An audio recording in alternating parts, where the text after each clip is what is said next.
So magandang araw po sa inyong lahat mga kapalarista. Yan, pag-usapan natin itong mga kakamping ha. Itong kakamping. Itong mga kakamping kasi binabatikos na naman itong mga DDS ngayon. Kasi tungkol dito sa Panggil Bridge. Panggil o Pangil Bridge ba yan? Ano bang pronunciation dyan? Binabatikos na lang yung mga DDS ngayon. Kasi ngayon natapos na yung Panggil Bridge, ang credit daw kay Tatay Digong nila. Salamat daw Tatay Digong. Nakalimutan yata nila na yung Panggil Bridge na nagsimulang plano yan kay Pangulong Noynoy Aquino pa. Noong panahon pa ni Noynoy Aquino nagsimula yung plano na yan. Di ba? Na isa katuparan lang nung kay Tatay Digong na nga nila. Pero natapos kay Pangulong Bongbong Marcos. Kaya mali talaga yung sinasabi nilang salamat Tatay Digong. Hindi. Kasi 3 presidente po ang nagdaan dyan. Hindi lang po yung tatay nilang hindi na masyado makalakad ngayon. Hindi lang po yun. 3 presidente po ang credit dapat niya sa tulay na yan. Diba? Kasi kung hindi dahil kay Pangulong Bongbong Marcos, hindi yan na mapapabilis matapos.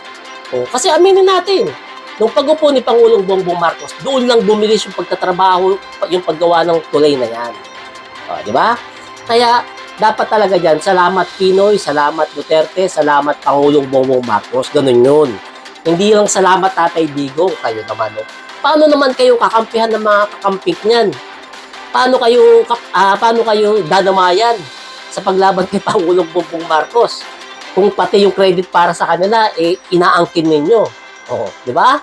Kaya mga kakampik, yan ang sinasabi ko sa inyo. Di ba? Huwag na huwag kayo magpapabudol sa mga yan kasi kami mga BBM supporters, nabudol ng mga yan. Kaya kayo mga kakampik, alam ko naman, matatalino naman kayo, 16 million kayo, di ba? Alam ko naman, solid naman yung mga boto nyo, kaya huwag kayo magpapabola sa mga yan. Di ba? Kasi tingnan nyo, nililigawan kayo, tapos binabaliwala yung credit para sa inyo, para sa manok ninyo, di ba? Dapat dyan, salamat Pinoy, salamat Duterte, salamat Marcos. Hindi yung salamat Tatay Digong, kalokohan niya. Di ba? So kayo mga kapalarista, ano sa tingin nyo? Kakampihan pa kaya ng kakampik itong mga DDS na ito sa kabila ng ginagawa nilang ganyan? Parang hindi pa nga kumakapit, tinatrydor na kaagad. I-comment nyo na lang yung reaction para natin pag-usapan. Salamat.